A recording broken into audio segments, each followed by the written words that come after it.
Paano kung ang pagmamahal na hinahanap mo ay dumating sa isang hindi inaasahang pagkakataon?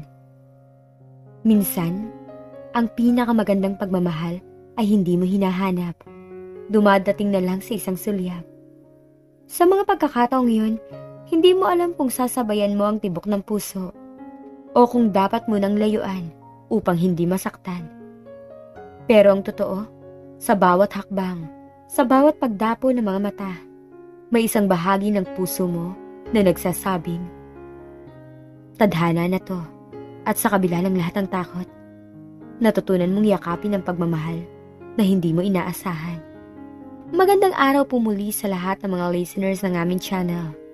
Isa na naman pong inspirational love story ang ibabahagi namin sa inyo, na sana ay kapulutan nyo ng aral. Ito ay pinamagatang Wrong Time to Love You.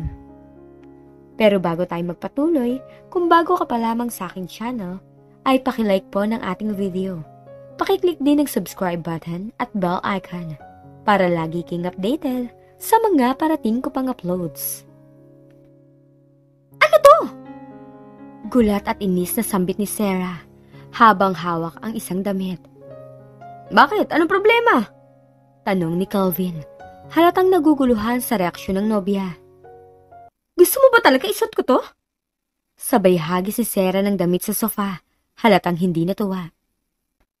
Ang damit ay binili pa ni Calvin mula Maynila, isang mamahaling piraso na elegante, pero labis ang pagkaganda at pagkakorte sa katawan. Gusto niyang isuot yun ni Sarah sa birthday party ng barkada niya para ipakilala ito sa tropa. Mula pa noon, inuudyokan na ni Calvin si Sarah na magsuot ng mga damit na masyadong hapit at lantad, para raw mas lumitaw ang kanyang hubog. Dahil na rin sa taglay ang ganda at karismang hindi matatawaran. Pero kahit kailan, hindi naging komportable si Sarah sa ganito mga utos. Babe, bagay naman talaga sa'yo. Nakakabilib ka kapag ganyan ang suit mo. Pilit na paliwanag ni Calvin, sabay upo sa tabi niya. Hindi to tungkol sa bagay o hindi. Calvin. Malamig na tugon ni Sarah, sabay halokip-kip. Ano? Ayaw mo lang talaga? Ang ayaw ko, yung pakiramdam na parang ipinaparada mo lang ako. Para lang may maipagyabang ka sa mga kaibigan mo. Hindi naman ganun ang intensyon ko. Yun nga ang problema eh. Hindi mo naiintindihan na hindi ako trophy para lang ipangalandakan. Ay, ang hirap bang intindihin yun? Oo! Anong mahirap dun ha? Damit lang naman yan, isuot mo tapos! Kasi naman, Calvin, pwede mo naman ako ipakilala sa mga kaibigan mo kahit hindi ako nakaganyan. May maayos naman ako mga damit na presentable at desente. Desente rin naman ang mga damit na yan, Sarah. Nagtataka ako sa'yo, ano ba problema mo? Tayo mo talaga isuot yan. Tahimik na kinuha ni Sarah ang damit. Iniladlad niya ito sa harap ni Calvin. Tingnan mo nga na mabuti. Sa itsura pa lang, halatang para lang pangrampa sa bar o beach party. Sa tingin mo, disente to kapag sinuot ko? Pakiramdam ko, parang wala na rin ako sa plot. Puro string sa likod, manipis sa harap, at sinasabi mo maayos yan? Tumahimik si Calvin, pilit na kumalma habang muling umupo sa tabi niya. Maganda ka kasi, babe. Promise, bagay sa'yo. Mapapansin ka talaga. Lalo pang lilitaw ang katawan mo. Yun ngang ayoko eh. Ayokong suotin ng isang bagay na parang imbitasyon sa panluloko ng iba. Gusto mo makilala ako? Ipakilala mo ako bilang tao. May respeto sa sarili. Hindi bilang exhibit na pinagmamasdan lang. Ano ka ba naman? Sanay naman ang mga lalaki sa ganyang suta. Wala namang gagawa sa'yo na masama. Sanay? Calvin, kahit kailan, hindi masasanay mga lalaki sa mga babaeng halos hubad na sa harap nila. Binti pa lang na nakalitaw, parang luluwa ng mga mata. Ano ba kung likod at halos mong katawan nakita? Sa tingin mo, hindi ako tititigan na masama? Ang OA mo naman. Yung mga girlfriends sa mga kaibigan ko, tube-top lang na halos wala nang tinatakpan. Wala namang reklamo. Ikaw, konting string sa likod, arte agad. Napasinghap si Sarah. Napamewang siya at halos kumulo ng dugo. Ah, ganun pala. Kaya pala gusto mo ako magsuot niyan. Para may maipagyabang ka sa barkada mo. Para makita nila kung gaano ka kaswerte. Dahil may girlfriend kang maganda. Ganun ba? Umangat ang isang kilay niya. Sabay hampas sa braso ng nobyo. Hoy Calvin, for your information, hindi ako tropeyo. At lalong hindi ako paninda na pwedeng i-display kung kailan mo gusto. May sarili akong prinsipyo. Kung ayaw kong isuot yung damit mo, igalang mo naman ang desisyon ko. Tumahimik sandali si Calvin. Pero matigas pa rin ang tono ng boses niya nang muling magsalita. Isuot mo yan, Sarah. Mahal ang bili ko sa damit na yan. Mariing sabi ni Calvin, pilit na pinapairal ang kontrol. Kahit pamilyon pa ang halaga niyan, Calvin, hindi ko pa rin yan susuot. Matigas na sabi ni Sarah. I'm warning you, Sarah. You must wear that dress. No! You can't make me! Sigaw pabalik ni Sarah habang pinandidilatan ng nobyo. Tahimik na dinampot ni Calvin ang damit, saka maingat na ibinalik sa plastic ng SM Shoe Mart. Isusot mo ba to o ipapasuot ko na lang sa iba? Malamig ang boses nito pero halatang may banta sa tono. Tinatakot mo ba ako, Calvin? Matapang na tugon ni Sarah. Hindi. Pinapapili lang kita. At kung piling kong hindi suotin yan, ano mangyayari? Baka pagsisihan mong desisyon mo, Sarah. Ah, ganun na lang. Hahanap ka ng ibang babae na susuot ang gusto mo? Napapayag isuot ang kahit anong utos mo. Kahit hindi siya komportable? Tumawa si Sarah. Hindi dahil natutuwa, kundi dahil sa pagkadismaya. Napailing siya saka humarap ng buo sa nobyo. Huwag mo akong pagbantaan, Calvin. Hindi ako natatakot sa'yo. Subukan mo lang. Tandaan mo, Sarah, hindi lang ikaw ang babae sa mundo. Matapos bitawan ang mabigat na salitang yan, tumalikod si Calvin, dala ang plastic na may laman pa ring damit. Ate Sarah! Sigaw ni Bella, ang pinsan niya, sunod-sunod na pagkatok na ginagawa nun sa silid ni Sarah. Ano ba yun? Bakit ba para kang hinahabol dyan ng 10 kabayo? Ate, si Kuya Calvin! Sabi ni Bella na hindi maituloy-tuloy ang nais sabihin. Oh, ano si Calvin? Nasa kabilang kanto, nakikipagsuntukan. Ano? Bakit daw? Hindi ko alam, ate. Basta sinabi lang din sa akin ni Manang. Tapos umuwi na agad ako para sabihin sa'yo. Tara, samahan mo ako. Hangos ang magpinsan sa location ng suntukan. Kalakaladkad ni Sarah, si Bella. Hindi niya lubos maisip kung ano na naman ang dahilan ng nobyo at nakikipag-away na naman ito. Kilala niya ang ugali ni Calvin na lagi lang pinagpapasensyahan. May pagkamayabang at mainitin ang ulo nito. Laging may nakakaaway ngunit hindi naman umaabot talaga sa pakikipagsuntukan. Hindi pa niya yung nakitang nakapagsuntukan. Kung sakali, ngayon pa lang. Sabi ko sa iyo, ate, breakin mo na yan si Kuya. Ha? Bakit pa ayaw niyo kay Kelvin? Ate, sira ka ba? Ano? Sobra ka na, Bella, ha? Talaga naman, ate. Sakit sa ulo lang yung binibigay sa'yo ni Kuya. Pero sige ka pa rin sa pakikipag-boyfriend sa kanya. Ano ka ba, Bella? Mahal ko ang Kuya Kelvin mo. Kaya nga, ate, ang hangal mo. Laging pinapasakit ang ulo mo nun. Lagi kang inaaway. Lagi kang dinidiktahan tapos mahal mo pa rin. Hay nako, hindi mo ako maiintindihan. Kasi hindi ka pa in love. Bata ka pa kaya hindi mo ako naiintindihan. Ate, 16 na ako at ikaw 20 lang. Hindi naglalayo ang edad natin. Kaya marunong na ako umintindi, no? Kapag in love ka kasi, saka mo malalaman ng nararamdaman ko. Na kahit ano pa ang boyfriend mo, basta mahal mo siya, mahal mo siya. Ay naku, ate. Kahit na hindi na ako ma-in love, kung tulad din lang ng sayo ang mangyayari sa love life ko, di bali na lang. Gwapo nga ang boyfriend, ang sama naman ugali. Si Bella ay anak ng kanyang tita Mila, na namasukang katulong sa Manila mula nang mamatay ang tiyo niya. Sila lang ni Bella ang naiwan sa bahay, sa kanya ipagnagkatiwala ng tita niya. Dahil wala nang ibang maaasahan ng tita niya. Ayon sa kwento ni tita niya, ay dati na itong katulong sa pinaglilingkuran mula pa nung dalaga at nang makilala ang tatay ni Bella, tumigil sa pamamasukan bilang katulong upang mamuhay na lang sa probinsya. Konduktor ng bus ang asawa ni Tita Mila na bumabiyahe mula Manila papunta sa Kamiling na bayan ng Tarlac. Isang aksidente sa bus ang naging dahilan ng pagkabiyuda ng Tita Mila niya. Mula nun bumalik na ito muli sa amo nito sa Manila para doon mamasukan bilang katulong. Ulila na si Sarah, hindi na niya nagisna ng kanyang mga magulang. Ang Tita Mila na niya at ang asawa nito ang nagisna niyang guardian. Ang sabi ng tita niya, kapatid nito ang nanay niya.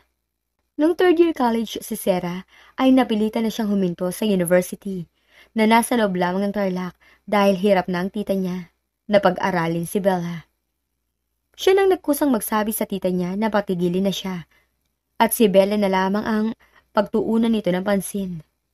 3 taon na silang dalawa lamang ni Bella ang magkasama sa bahay, kaya close na close sila ng pinsan niya. Ang akala ng mga nakakakita sa kanila ni Bella ay magkapatid sila dahil magkamukha. At dahil sa closest sila, masasabi nila sa isa't isa ang feelings nila. At alam din ni Bella ang nangyayari sa relasyon nila ni Calvin. Sa tuwing inaaway kasi siya ni Calvin, ay nasa bahay lamang si Bella. Akala nga niya noon, hindi lang iniintindi ng kanyang pinsan ang pag-aaway nila ng nobyo. Dahil lagi lang yun nasa maliit nitong kwarto. Yun pala, nakikinig lang ito. Maraming beses na rin silang nag-aaway. Tahasang sinabing hiwalayan na niya ang nobyo dahil lagi lang namang inaaway. Laging nag-aaway. Dagdag pang isip, bata pa raw ang nobyo niya, palibhasa, mas bata yun sa kanya ng 2 taon. 20 lang si Calvin, ngunit hindi niya sinunod ang utos ni Bella dahil mahal na mahal niya si Calvin.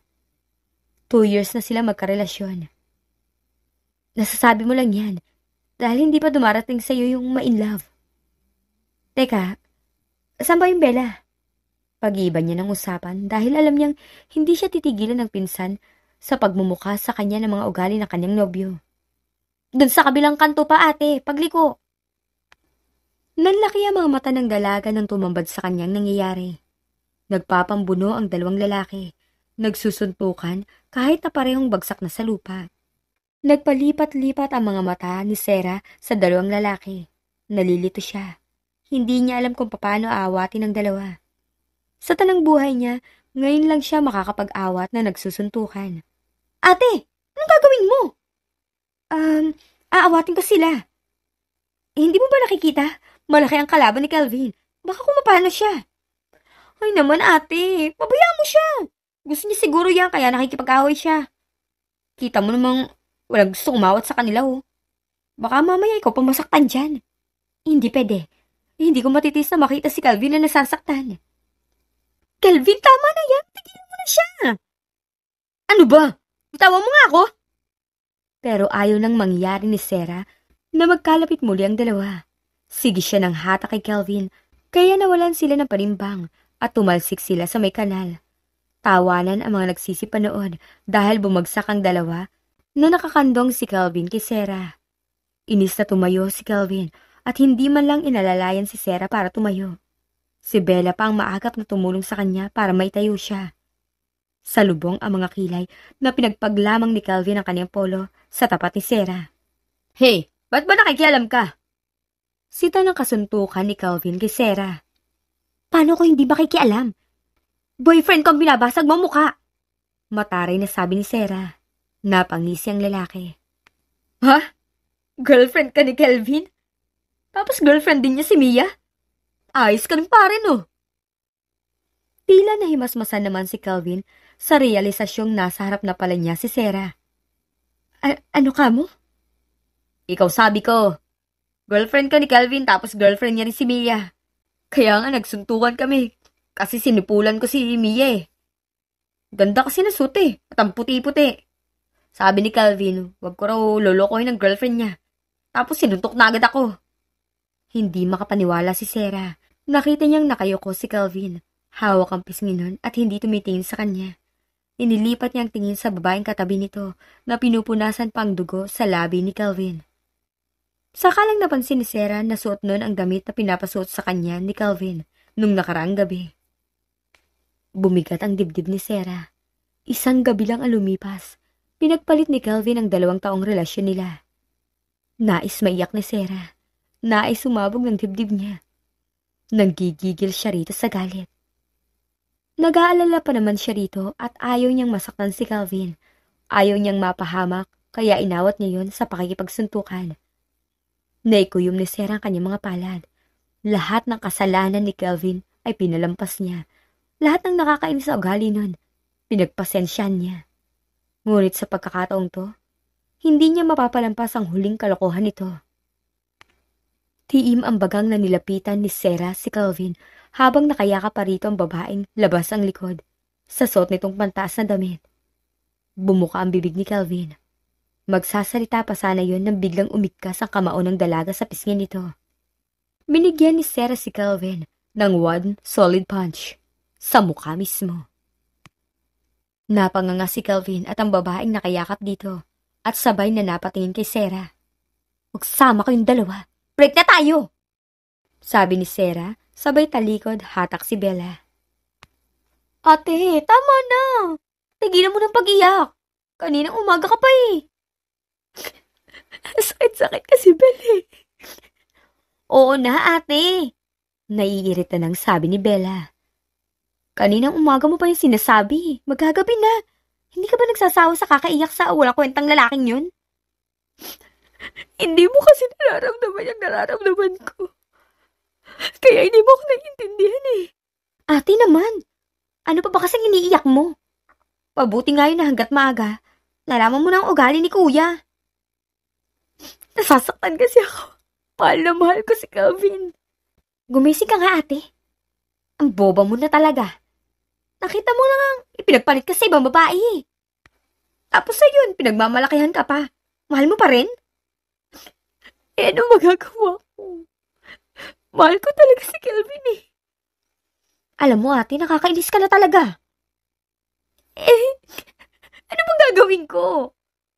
"Ate, hindi pa ako nai-inlove. Pero may papayo rin naman ako sa'yo, kahit bata pa ako. Kasi may nabasa rin naman ako mga libro." "Sige, payuhan mo ako." "Yung nabasa kong isang libro, halos katulad mo rin ang ugali, ate. May pagkaboba." "Ano ba? Tigilan mo lang ako sa kakasabi ng boba. Masama yun." "Nabasa ko na madali lang ang solusyon dyan. Kahit na nakakainis na marinig sa'yong mahal na mahal mo pa rin si Calvin sa kabila ng panluloko niya sa'yo, sasabihin ko pa rin sa'yo ang solusyon. Yun yung ginawa ng karakter na nabasa ko, ate." "Ano nga yun? Sabihin mo na." "Gusto mo talaga marinig?" "Oo nga, gusto ko marinig. Sabihin mo na." "Tapusin mo ang buhay mo. Nakakainis kasi ang kalokohan mo." "Nakakainis ka naman eh. Nakita mo na nga seryoso ako at ang sama-sama ng loob ko. Ginaganyan mo pa ako?" Aray, ate, tama na." Pigil nito ang dalawang kamay niya na pinong-pino kong mangurot. "Nagbibiro lang naman ako eh. Hindi ko kasi talaga alam kung anong dapat mong gawin eh." "Bella, Sarah!" Tawag ng parating na tinig. Nagkatinginan ng magpinsan. Napatayo si Bella. Agad na nagpunas naman ng luha si Sarah. "Ang tiyang!" sabi ni Sarah na pinagdadampot ang nagkalat na tissue sa sahig. "Nay!" sabi naman ni Bella. Agad na nagmano ito sa kanyang nanay at saka kinuhang bitbit nitong mga bag. "Anong ginagawa niyo rito?" "Aba? Bahay ko to. Natural na umuwi ako rito." "Ang ibig ko po sabihin, bakit po kayo napasugod ng uwi, Nay?" Bakit nga po ba kayo napauwi, Tiyang? Mabuti ho at pinayagan kayo ng amo niyo." Nagkatinginan ng magpinsan. Hindi alam ni Aling Mila na may nobyo si Sarah. Hindi nila sinasabi rito dahil tiyak magagalit yon. Ayaw nun na makapag-boyfriend si Sarah dahil bata pa raw ito sa edad na 22. Alam ni Bella ang ibig sabihin ng tingin na yon ng kanyang ate. Ibig sabihin, isara niya ang kanyang bibig, manahimik at huwag magsasabi ng tungkol kay Calvin. "Nagbakasyon na muna ako. Madalas kasi akong napaghihilo eh, at masyado na kasi akong mahahapuin," sabi ni Aling Mila na napatingin kay Sarah. "Sarah," tawag nito sa pamangkin dahil may sasabihin na hindi nito maituloy ang nais sabihin. "Bakit namamaga ang mga mata mo? Umiyak ka ba?" Muli ay nagkatinginan ng magpinsan. Wala ho ito. Magalang ho sa katutulog. Tama, magalang ho sa katutulog." Naku, Nay, umiyak nga ho si ate. Nagulat si Sarah sa sinabi ng pinsan. Ibubuko yata siya ni Bella. Akala pa naman niya kakampi niya yon. Kinabahan si Sarah. Hindi nga ba sinabihan pa siya ng boba nito? Pinandilatan niya pinsan. Ano ka mo? Umiyak? Bakit umiyak ang ate mo? Masyado hong madrama. Kanina ho kasi nanonood ho yan ng drama. Tapos nakita ko na lang ho, iyak na ng iyak dahil nakakaiyak yung pinapanood.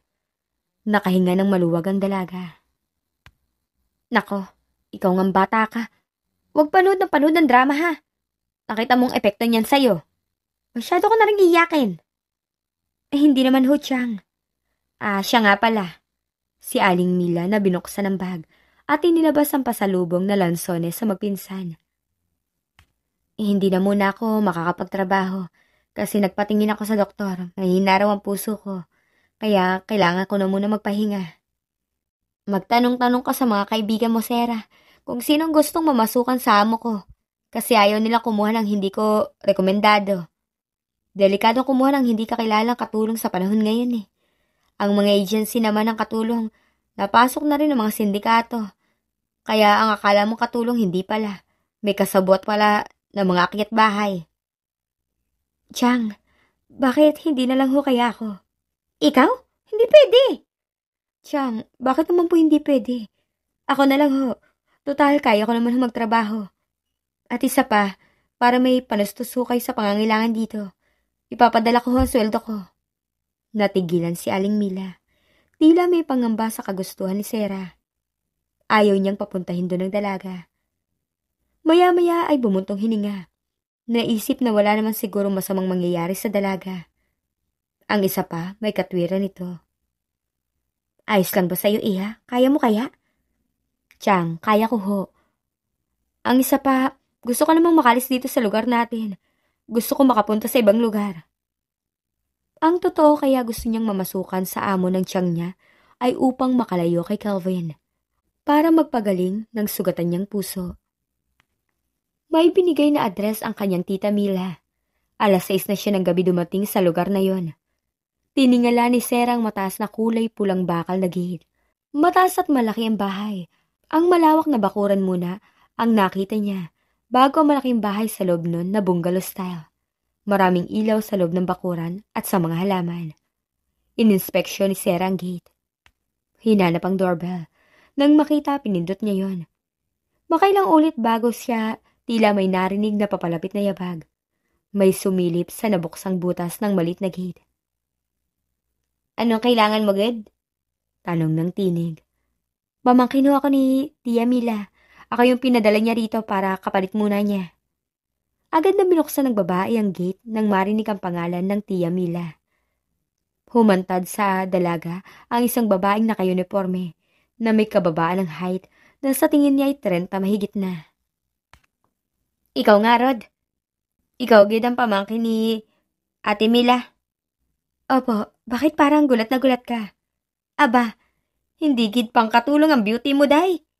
Para kang mag-artista. Ganda-ganda mo, ganda-ganda pati katawan mo. Ay, sus, Ginoo, magtatrabaho ka lang din nakatulong? Sobra ka naman, hindi naman ako ganun kaganda. Ako nga pala si Sarah, ikaw? Ako si Simang. Halika, nung isang araw ka pa hinihintay ni Sir. Lagi nga gid mainit ang ulo. At hindi raw naasikaso mabuti ang kanyang papa. Dili ko naman gid kaya pagsabayin ang gawaing bahay at pag-aalaga sa kanyang papa. Nalula si Sarah sa laki ng bahay ng kanyang magiging amo. Maraming pinto ang nakita niya na maaaring mga silid yon sa napakalaking bahay. Napawaw ang dalaga. Sobrang dami ng kwarto ng bahay na yon samantalang sa bahay nila, sa Tarlac, dadalawa lang ang silid ng bahay ng tita Mila niya. Hindi ka ba nahihilo sa bahay na to, Simang? Napagmungis-ngis naman ang katulong. Ay, hindi na. Noon, oo, Gid. Pero nasanay na nga rod ako. Ani Simang. Isinama na siya ni Simang sa servant quarter kung saan natutulog ito at ang Tia Mila niya. Magkasama ba kayo dito ni Tia Mila ko, Simang? Ay, oo, day. Dinhi ako sa itaas. Diyan naman, Gid, ang Tia Mila mo sa ibaba. Dito gid ang lagay ng damit ng tiyang mo. Salamat. Wala pa si Sir mamayang gabi pagyadang dating nun. Bukas ko na lang gid sasabihin ng tungkol sa imo. Halika at kumain na muna tayo nga Rod.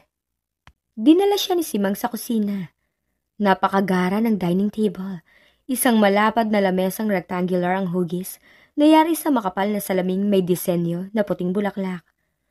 Purong itim na makantab na kahoy naman ang mga upuan nun. 8-seaters ang dining set na yon. Sa tingin niya ay imported. Hindi sa lamesang yun kumain ng dalawa. May sariling lamesa mga katulong sa extension ng dining hall, kung saan naroon ang mga gas range at lababo. Ito ang tinatawag na dirty kitchen, na sa linis at kintab ay alangan sa tawag nito.